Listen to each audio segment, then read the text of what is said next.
西方人跟东方人，你猜谁比较容易打呼？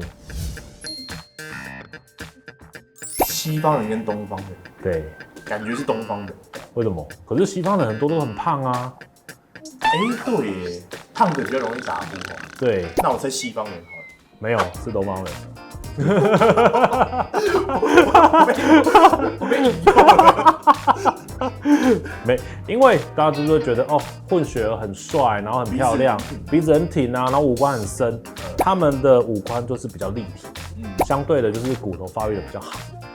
对，我们的脸就是比较平面，比较平。对，简单讲，比较平的话，我们嘴巴里面的空间就比较小，所以你的舌头就很容易也会被往后压。因为有些人是小时候长的鼻塞长的颜面部长得比较不好，反而让你的下巴变小。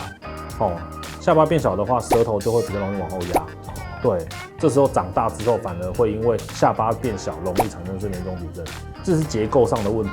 所以东方人的话，就是因为构造的异常，反而以后比较容易有睡眠中止症。